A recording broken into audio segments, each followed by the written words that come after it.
자, 쌍방울 관련돼서도 계속해서 얘기가 나오고 있습니다. 쌍방울이 대놓고 검찰 측의 증인이자 사실상에 지금 진술을 바꿔서 대북 송금이 가능하게끔 시나리오를 짜는데 협조했던 안부수의 폰을 검찰이 갖고 간 게 아니라 쌍방울이 갖고 갔다고 합니다. 왜 갖고 갔을까요? 기사 보겠습니다. 작년 2월쯤 검찰은 자신들이 압수했던 안부수 회장의 휴대전화를 딸에게 돌려줬는데요. 이 휴대전화는 다시 쌍방울 측에 넘어갔습니다. 이게 다 공범들의 대질 신문을 앞두고 벌어진 일인데 이를 두고 뉴스타파는 두 가지 가능성을 제기했습니다. 쌍방울이 안부수 회장과 사전에 말을 맞추기 위해서 그리고 대질 신문 전에 정보를 폐기하기 위해서. 저는 이제 전자가 맞다고 생각합니다. 이게 왜 그러냐면 대장동 때 경험을 한번 해본 거죠. 대장동을 짜맞추려고 하는데 문제는 이제 이거를 당사자들의 진술에만 의존하다 보니까 날짜가 안 맞아. 유동규고 계속 날짜 틀리고. 유동규 계속 날짜 틀리고 정확한 날짜 적시 못하고 상황 표현 못하잖아요. 그러니까 이걸 하기 위해서는 일종의 스케줄러가 필요한 거야. 그러면 그 스케줄을 짜서 그림을 맞추는 데는 이 문자하고 당시 통화 내용만한 게 없다는 거지. 그래서 그걸 역으로 추산을 해갖고 계산을 해보기 위해서 저는 이 폰이 필요했던 게 아닌가라는 생각이 들죠. 그 여기 카톡에 봐도 뭐 딸이 핸드폰 드리고 뭐 이게 맞는가 싶다 이렇게 얘기하면서 대질하고 있는데 핸드폰에 내용이 많이 들어있어가지고 그거 확인하면서 얘기했던가 봐요 라고 아예 그렇게 얘기를 합니다. 그 얘기잖아요. 지금 김성태하고의 얘기뿐만 아니라 주변에 다른 사람들하고도 대지를 다 해야 되는데 시기와 발언 내용이나 구체적인 거래 내용을 기억을 못하기 때문에 그거에 대한 걸 틀리지 말으라고 얘기를 하는 거고요. 이거를 안부수 본인이 정리해갖고 리스트를 하고 있는 게 아니라 쌍방울이 그 시나리오를 짜주고 있는 거예요, 지금. 참. 그래서 쌍방울 안에 사회이사들이 검사 출신이 그렇게 많은 겁니다. 그러니까 뭐지? 안부수가 깜빵에 있는데 집을 제공하지. 쌍방울이 집을 제공했는데 깜빵에 들어간 사람 집을 제공하는 게 그게 말이 돼요? 그러니까 근데 거기서 딸이 살아. 안부수 딸이 살아. 시간의 역순으로 갖고 이제 뉴스타파가 정리한 게 있는데 자, 시간순으로 정리한 걸 한번 이대로 보고 앞뒤선을 제가 추가를 해볼게요. 자, 쌍방울이 아내장 딸에게 주택 제공을 약속을 합니다. 아직 주지 않았죠. 그리고 이제 체포 및 요거를 좀 읽어줘 보세요. 하나 해설해 드릴게요. 네, 그리고 다음은 김성태 회장 체포 및 압송이 있었고요. 자, 문제는 뭐냐? 자, 김성태가 해외에서 그 자본, 그러니까 해외 자본 유치법 때문에 자본 유출에 관한 법에 조촉되는 줄 알고 도망을 다니고 있었어요. 근데 계속 도망해서 못 찾으니까 김성태한테 검찰이 막 연락을 한 거죠. 연락을 해서 야, 너 그걸로 안 잡을 거야. 딴 거 하려고 하니까 일단 들어와봐. 합의를 보자라고 하는데 김성태가 계속 버티고 몇 달을 도망을 다니다가 결국은 체포인지 자수인지 알 수 없는 상황으로 압송이 돼요. 이 다음부터 안부수하고 짜기가 시작이 되는 겁니다. 안부수 회장이 딸에게 전화를 해서 검찰과 합의했다. 그리고 이날 오후에 쌍방울 임원이 딸에게 연락을 합니다. 근데 그리고 네. 요 연락을 하는 기간 중에 무려 한 달이 걸렸어요. 그러니까 처음에 김성태를 잡아왔는데 한 달 동안 아무런 거기에 관련된 구체적인 내용이라든지 기소나 기계가 없는 상황에서 갑자기 안부수한테 먼저 연락이 온 거죠. 아빠가 검찰이랑 합의를 봤다. 풀어주기로 했다. 네. 그리고 이제 검찰이랑 합의를 봤는데 쌍방울이 전화가 온다는 거죠. 그래서 쌍방울이 전화가 왔을 때 쌍방울 임원이 그 다음날 휴대폰을 받아갑니다. 전화 통화하고 하루 만에. 그러면 이 상황에 똑같은 거예요. 그 폰이 검찰에 있기 때문에 검찰이 그냥 쌍방울에 주면 되거든요. 근데 그게 찝찝했던 거지. 딸한테 주고. 아직 기소가 안 끝났는데 핵심 증거물인 휴대폰을 돌려주는 자체가 이상한 거예요. 근데 딸한테 그거 돌려주는 게 진짜 그게 말이 되나? 증거물 아니에요, 사실? 그러니까 증거물을 갑자기 검찰이 돌려준 거야. 증거물 유출 뭐 이런 거 아닌가? 그래서 저는 이 상황에서 중요한 포인트가 여기에 있습니다. 한 달 동안 검찰은 김성태 회장의 폰을 포렌식을 했을까요? 안 했을까요? 당연히 했죠. 했지만 없다고 할 겁니다. 그 증거 자료들이 포렌식 돼서 정상적으로 나왔으면 포렌식이 한 번 되게 되면 일종의 이게 녹취록처럼 공중이 되기 때문에 그 내용을 중간에 못 바꿔요. 그러면 검찰에 불리한 증거가 됩니다, 이거는. 뭐가 안 나왔으니까 없는 걸로 지금. 그렇죠. 그러니까, 별거 안 나왔어요. 라고 하면서 증거물을 빼서 돌려준 거야. 그러니까 검찰은요, 이미 안부수가 누굴 만났고 무슨 내용을 했는지를 다 알고 있어도 모르는 걸로 일단은 빠져나가는 거죠. 그리고 이 상황에서 쌍방울에서 넘어간 안부수의 전화번호를, 안부수의 휴대폰 기록을 바탕으로 해서 쌍방울이 이거를 이재명과 엮기 위한 시나리오를 직접 쓰고 있는 겁니다, 현재까지. 그리고 안부수 휴대전화 확보 뒤에 어떻게 됩니까? 안부수가 검찰 진술을 변경합니다. 이거지. 바로 말이 바뀌는 거죠. 이거지. 그 바뀌는 내용이 뭐냐면 경기도 스마트폰 대납과 방북 비용이다라고 800만 달러 등을 맞춰주는 거예요. 근데 중요한 건 안부수가 중간에서 북한을 연결했다고 하면서 결과적으로 북한 사람을 만나가지고 연결을 해준 거잖아요. 그러면 800만 달러라고 하는 돈이 오고 갔다라고 하는 거를 알면서 이 돈을 중개했다는 얘기나 마찬가지야. 그러면 이화영은 왜 필요하죠? 이화영은 사실 송금이랑 아무 상관이 없는 사람이잖아요. 이화영은 스마트폰 사업을 대납을 해달라고 얘기를 했다고 주장을 받고 있는 거고, 방북 비용에 관련해서도 상의를 했다라고 하면서 9년 6개월을 받고 있지만, 실제로 돈을 북한 측에 전달할 수 있는 루트를 뚫고 그게 얼마인지 알고 있었던 사람은 안부수였단 얘기예요. 그러면 지금 이화영에 걸려있는 죄는 안부수한테 가야 되는 죄예요. 그렇잖아. 이화영이 북한하고 뭔 연계 관계가 있어가지고, 지금 북한 안에 있는 간부들한테 돈을 보내면 이건 이명목이고요. 이건 이명목입니다. 이런 얘기를 할 수 있는 입장이 아니잖아요. 이화영은 이제 경기도하고 연결돼가지고 경기도에서 이 사업을 안 하기로 했습니다. 라고 하는 것까지가 거기에서 연결고리가 끝나야 될 사람인 건데 사실은 이화영이 다 한 걸로 돼 있어요. 기소장에 보면.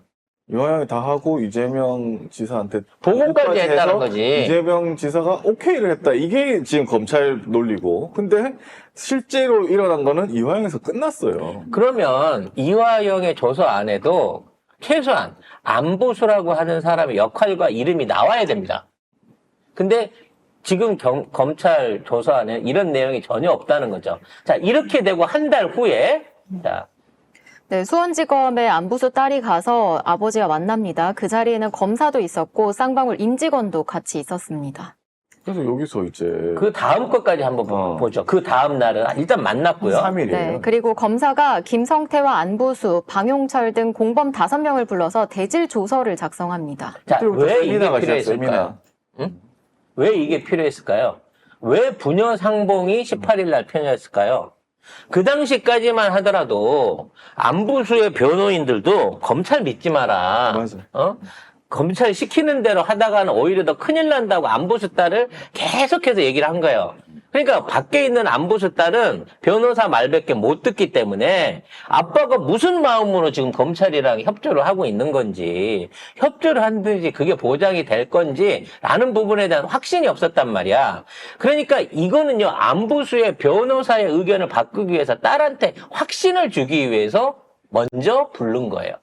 딸이 와서 보니 높은 사람 다 있고 검사 있고 쌍방울 직원까지 있어. 그렇게 되는 거 보니까 이건 짜고 치는 게 맞겠구나 라고 해서 그때 가갖고 오히려 변호사를 설득했겠죠. 아버지가 하자는 대로 냅두시라고. 아니 그렇게 말하면 죄가 더 커지는데요. 더 위험해질 수 있는데요.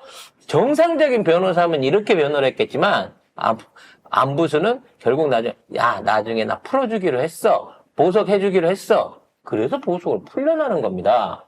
이걸 하고 나니까 쌍방울이 대가를 지급한 거죠. 안부수 딸에게 주거용 오피스텔을 제공했습니다. 10일 뒤에. 네, 10일 뒤에.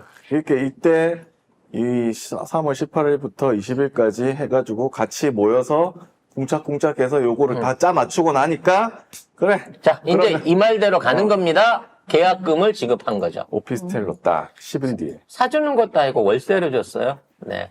말 바꾸면 바로 빼줄 수 있게. 철저하죠?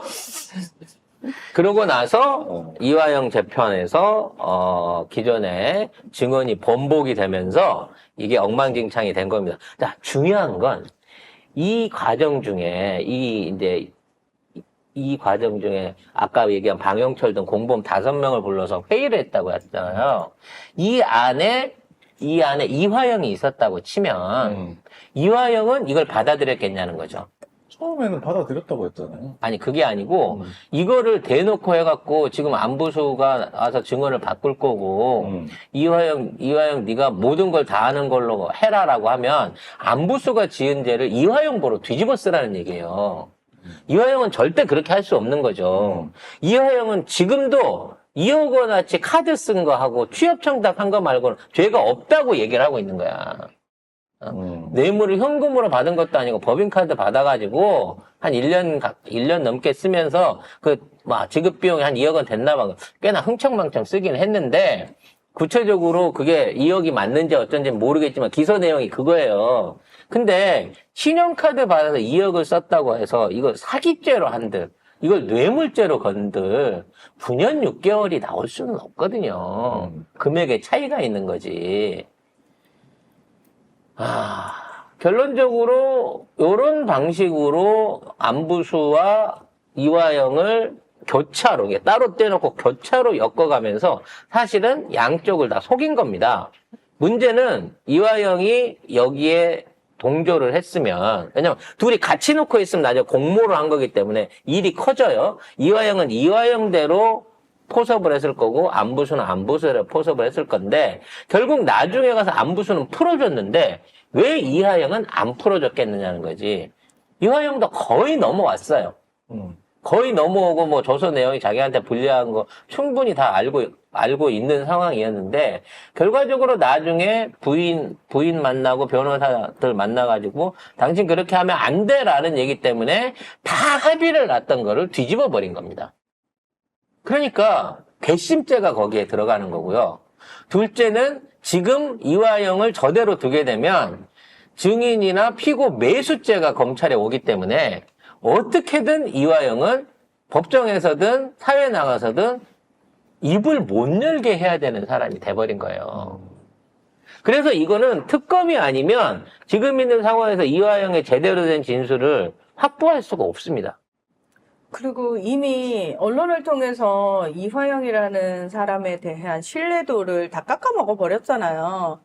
그러니까 설사 나중에 이화영이라는 사람이 뭐 형을 살고 또는 중간에서 어떻게 다시 이제 올바른 재판을 받아가지고 이제 출소를 한다고 해도 과연 이화영이라는 그 스피커한테 어느 정도의 신뢰감을 가질 것이냐. 일단 이렇게 만들어 버렸잖아요. 일단 그 이화영이라는 사람 죄가 없다는 얘기는 절대 아닙니다.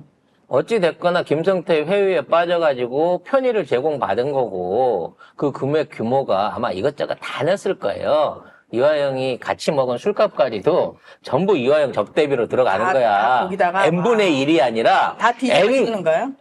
금액 고백이 n으로 들어가는 거예요. 그래서 이 금액이 그렇게 커져버린 거지. 그러니까 쉽게 말해서 어디 술집에 가서 한 400만 원 먹었어. 그래서 쌍방울이 돈을 냈어.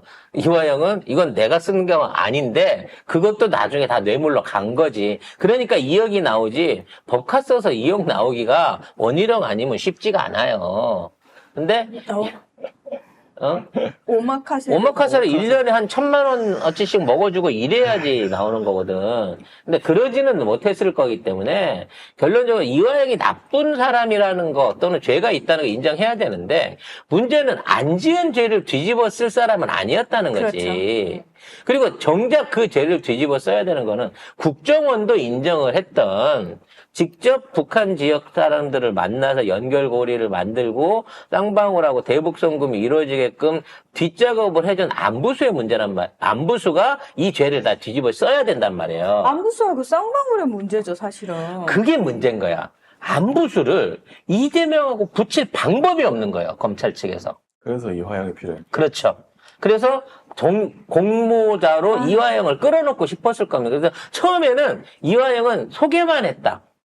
이것만 알렸다라는 것만 하고 빠져줬어야 되는 거예요. 근데 이화영이 그렇게 하기로 해놓고 그걸 안 해주니까 결론은 어떻게 된다? 안부수가 한 죄를 이화영한테 다 뒤집어 씌우고 있는 거예요, 지금.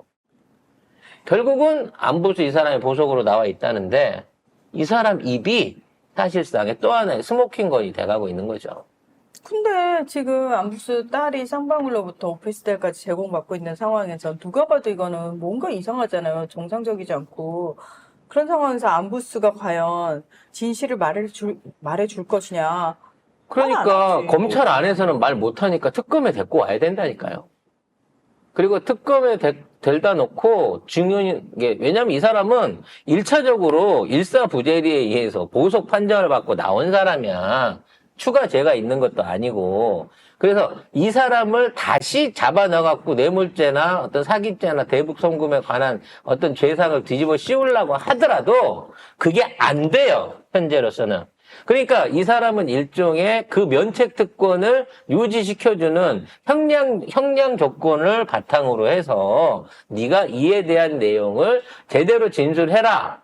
아니면 지금 추가로 받았던 오피스텔 부분을 뇌물죄로 다시 엮어가지고 뇌물을 받고 증언을 조작한 자로 다시 엮어가지고 추가 기소할 수 있다. 하지만 제대로 말해주면 봐줄게라고 하면 무조건 입 텁니다, 이 사람은. 무조건 이게 남는 장사거든요, 기본적으로.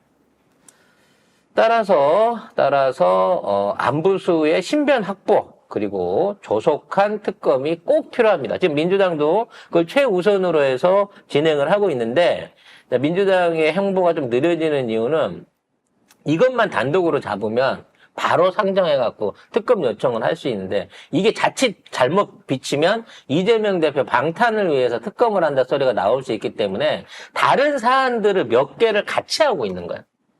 그래서 지금 어저께도 그 관련된 각종 사건들에 연루돼 있는 분들의 증언을 모으는 작업들을 하고 있는 거거든요. 그러니까 한 건으로 안 넣고 여러 건을 같이 묶어서 이걸 하려고 진행을 하고 있는 거기 때문에 이게 느린데 저는 과감하게 단독으로라도 대북 특검에 관련한 것들 공수처가 안 움직여준다고 하면 이거를 바로 단독으로라도 특검을 먼저 시작해야 된다고 봐요. 근데 희한하게도 공수처가 살짝 움직일 것 같은 움직임이 있기는 있습니다.